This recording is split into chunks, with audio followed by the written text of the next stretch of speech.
ini kita mau ketemu narasumber yang keren abis, guru yang Gen Z dan sabar. Oke, teman-teman, kita mau ngobrolin tema tentang etika dan profesionalisme guru di sekolah. Jadi, karena temanya ini menarik banget, yuk tontonin kita terus, stay tune. Oke guys, nggak afdol nih kalau kita nggak ngomongin tema yang keren hari ini tanpa kita ngundang narasumber yang hebat. Oke, sekarang kita sudah bersama dengan narasumber yang spektakuler, dengan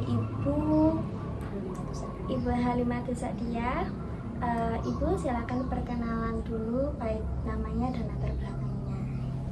Halo semua, nama saya Halimatus Sa'diyah. Saya guru MTS Ma'arif Rodotul Thalibun sekaligus operator di sekolah tersebut. Wah, terima kasih ya Bu. Ibu, kami mau tanya-tanya nih tentang etika profesionalisme di sekolah ya. Oke, Bu, pertama-tama kami mau tanya, menurut Ibu nih menjadi seorang guru nih maknanya seperti apa sih? Terus gimana kok Ibu bisa termotivasi memiliki panggilan jiwa untuk menjadi seorang guru? Oh, saya sangat merasa bangga banget Mbak bisa jadi guru itu. Nggak disangka-sangka juga bisa jadi seorang guru tuh. Jadi seorang guru tuh kayak sebuah keistimewaan tersendiri buat saya. Bisa mengajarkan, mengarahkan, serta membimbing anak-anak itu. Itu sangat kebanggaan banget buat saya. Keren banget ya motivasinya. Jadi itu bukan cuma profesi aja, tapi juga panggilan jiwa.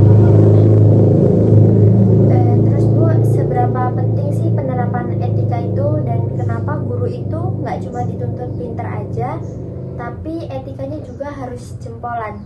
Ya karena sebagai guru itu kita harus beretika itu karena satu, jadi guru kita harus berperilaku baik, sikapnya kita harus baik juga biar anak-anak tuh bisa mencontoh. Jadi guru itu bukan cuma sekedar ngajar aja, tapi kita juga sebagai contoh buat mereka gimana sih disiplin itu yang benar tuh, dimulai juga dari keluarga dan sekolah juga tentunya. Terus untuk tantangan yang Ibu hadapin, apalagi di zaman sekarang kan kayak banyak media sosial, terus anak-anak generasi alpha, itu pernah nggak sih Ibu ngadapin situasi yang nguji etika Ibu sebagai guru gitu? Mungkin kan ketika kita harus dituntut baik, tetap sopan, tetap lemah lembut, tapi kan mungkin ada anak-anak tuh yang bahasanya mungkin kurang enak gitu. Itu Ibu pernah nggak ngalamin yang seperti itu? Seperti itu sebenarnya banyak Mbak, namanya sekolah itu nggak semua tuh anak-anak semua baik itu, enggak, pasti ada juga yang nakal. Jadi kita sebagai guru tuh satu, nggak boleh baper sebenarnya, nggak boleh baper. Tetap kita tuh harus profesional secara guru itu ya, tetap harus profesional, jalanin aja yang ada. Terus kalau misalnya biar anak itu suka sama pelajaran kita itu Mbak, kita harus tarik ulur modelnya. Biar gimana kalau anak itu nggak suka sama pelajarannya, minimal biar anak itu suka dulu sama gurunya, pasti dia ikut suka sama pelajarannya gitu. Nah Ibu, ini kan kita dari prodi pendidikan matematika nih. Terus ya yang sering kita tahu matematika banyak anak-anak yang nggak suka, bikin pusing gitu. Terus pendekatannya yang tadi Ibu bilang itu yang tarik ulur itu seperti gimana? Jadi kalau dalam pembelajaran itu kita utamakan juga ada ice breaking-nya Mbak. Jadi nggak langsung belajar dulu, gimana caranya anak itu tertarik dulu sama kita, langsung kita kasih mainan dikit lah. Tapi yang mainannya itu yang berhubungan langsung dengan pembelajaran gitu. Materi yang tersebut. Jadi anak itu akan seneng gitu. Terus Bu, kalau misalnya untuk tantangan yang tadi kan kita udah tanyain untuk anak-anaknya ya. Terus kalau dari sekolahnya sendiri, ada nggak sih Bu tantangannya buat Ibu sebagai guru untuk menyampaikan materi pada anak-anak? Apalagi kan Ibu ngajarnya di sekolah yang berbasis agama, pondok gitu. Itu ada nggak tantangannya gitu? Pastinya ada sih Mbak, tantangannya itu ada. Tantangannya tetap di anak itu. Kadang sebagian ada yang penting, sebagian ada yang enggak. Itu tugas guru juga, gimana cara anak itu biar ngerti sama pembelajaran yang kita udah kasih ke mereka gitu. Ibu kalau misalnya mau bertanya Ibu, sudah berapa lama sih mengajar di sekolah itu? Sebenarnya saya dulu kebetulan juga mahasiswa Unmala juga, PPL juga di sana. Alhamdulillahnya langsung terima juga di sana. Jadi sebelum dulu saya sudah ketemu Mbak di sana Mbak, tahun 2021 atau 22 itu. Nah di situ Mbak saya aktifnya langsung tahun 2022. Gitu. Kalau ditanya dari tahun 2022 sampai sekarang ini tuh tantangannya anak-anak kan pasti berbeda-beda. Ya, Apakah beda jauh nih sama zaman 2022 sama zaman sekarang untuk menerapkan etika ini sebagai profesi sebagai pendidik guru? jauh banget Mbak perbedaannya. Gimana ya, anak yang dulu tuh belum terlalu, menurut saya tuh belum terlalu kenal gadget ya Mbak. Kalau anak sekarang tuh wah baru kenal tren TikTok ini itu. Jadi kita sebagai guru juga harus ngimbangin biar anak itu juga nggak terlalu gimana ya Mbak.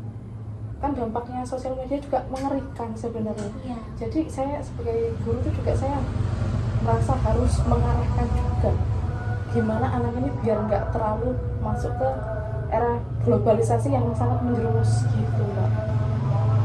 Jadi berarti sebagai guru ini kita bukan cuma di kelas saja ya, jadi juga harus bisa menuntun anak ini tuh gimana biar kehidupan sehari-harinya dia itu tuh bisa terarah. Iya betul. Jadi tugas guru nggak cuma mengajar, tapi mengarahkan, mendisiplinkan, dan itu Mbak pokoknya. Kalau misalnya ketemu sama anak yang benar-benar menguji kesabaran menjadi guru, tipsnya gimana sih Bu, biar bisa tetap sabar, tetap menerapkan etikanya gitu, gimana? Yang penting satu itu Mbak, kita nggak boleh baper sama anak kita. Kita nggak boleh baper. Jadi gimana ya Mbak? Kita harus ngomong sama diri sendiri kalau kita tuh bisa. Hari ini bakal bisa dilewatin. Gitu aja. Penting kita satu nggak usah baper sama anak, karena kita dulu pernah jadi anak-anak. Itu. Oh ya. Terus untuk latar belakang sekolah yang sekarang Ibu naungi itu boleh diceritakan nggak Bu? Maksudnya latar belakang gimana? MTS itu terdiri dari 2011. Kepala sekolahnya dulu itu Pak Musinin.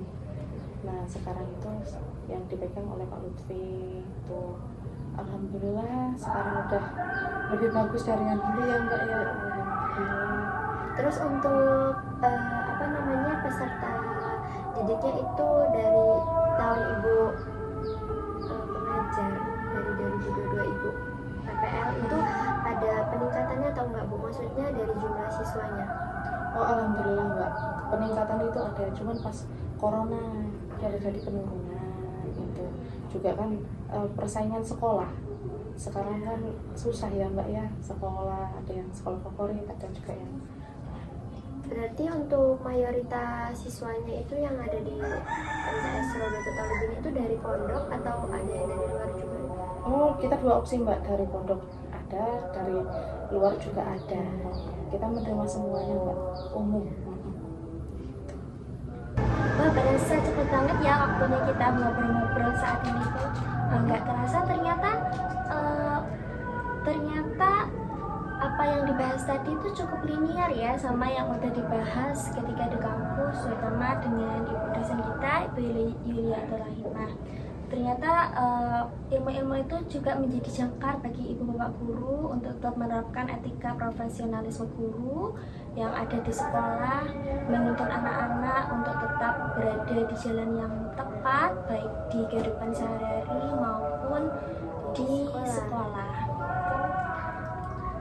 Sekali lagi kami ucapkan terima kasih banyak kepada Ibu Halimatus Sa'diyah atas ilmu yang luar biasa banget buat hari ini. Semoga sehat selalu dan berkah melimpah dalam mendidik generasi penerus bangsa. Kemudian terima kasih juga untuk dosen pengampu kami yaitu Ibu Yuliatur Rahimah MPD yang telah memberikan ruang tugas podcast sekreatif ini. Teman-teman semua jangan lupa dukung kami dengan like, komen, dan share video podcast kami seluas-luasnya. Saya Ana Fadilatul Mukaromah sebagai host 1 dan saya Tristia Citra Dewi sebagai host 2. Kami mengucapkan terima kasih terhadap narasumber dan kesempatannya. Kami akhiri. Kami akhiri. Wassalamualaikum warahmatullahi wabarakatuh.